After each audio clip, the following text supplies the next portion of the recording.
Friends, இன்றைக்கி நம்ம வாழைக்காய் வறுவல் எப்படின்னு பார்க்கலாம். இதுக்கு 2 வாழைக்காய் நான் கழுவி தோல் சீவி கட் பண்ணி வச்சுருக்கேன். இதில் மசாலா சேர்க்க போகிறேன். பாருங்கள், ஃபஸ்ட்டு நான் சேர்க்க போகிறது உப்புங்க, சால்ட்டு சேர்த்துட்றேன்.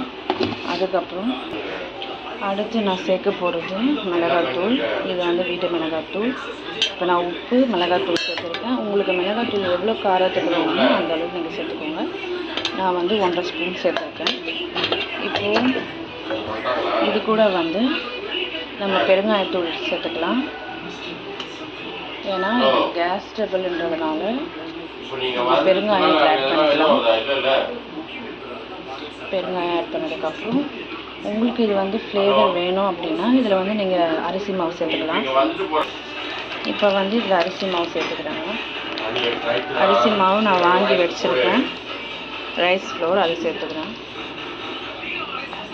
சேர்த்ததுக்கப்புறம் உங்களுக்கு நல்லா முறுமுறுன்னு இருக்கும். அதுக்காக இப்போ இதில் இஞ்சி பூண்டு பேஸ்ட் சேர்த்துக்கலாம். இப்போது இது எல்லாமே சேர்த்தாச்சு, இஞ்சி பூண்டு சேர்த்தாச்சு. இது நல்லா மசாலா போட்டு கலக்கிட்டு உங்களுக்கு வேணும்னா சிக்கன் 65 மசாலாவும் இதில் ஆட் பண்ணி வறுக்கலாம். அது இன்னும் நல்லா வாசனையாக இருக்கும். நான் இதை ஆட் பண்ணலை, எனக்கு இந்த காரமே போதும். இப்போ எப்படி வறுக்கலான்னு பார்த்துடலாம். பாருங்கள் ஃப்ரெண்ட்ஸ், இந்த மாதிரி நல்லா கலரி எடுத்துக்கோங்க. மசாலா போட்டு எல்லா மசாலையும் நல்லா போட்டு இந்த மாதிரி எடுத்து வச்சுட்டு இப்போ நான் தவா வச்சுட்டேன். இதில் எண்ணெய் சேர்த்துட்டு நம்ம ஒன்று ஒன்று அடிக்கிடலாம்.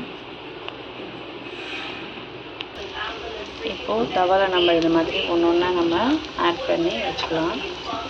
உங்களுக்கு எவ்வளோ தவாவில் வறுக்கிறதுக்கு வாட்டப்படமோ அந்தளவுக்கு வச்சுக்கோங்க. இது ஒரு 10 நிமிஷத்துல ஃப்ரை ஆகிடுங்க.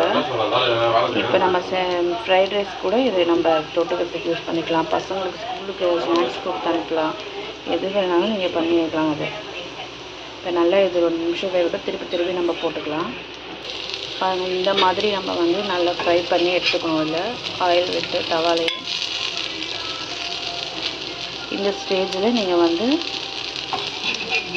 திருப்பி நல்லா விடணும். எந்த பக்கம் வேகலையோ அந்த பக்கம் திருப்பி விடுங்க. அப்போ அது நல்லா ஃப்ரை ஆகிடும்.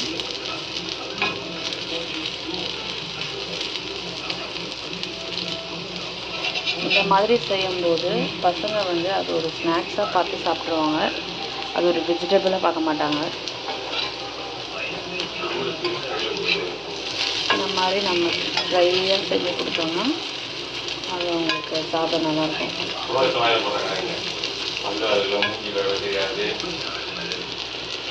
இந்த மாதிரி வரும்போது நம்ம ஆஃப் பண்ணிவிட்டு நம்ம எடுத்துடலாம்.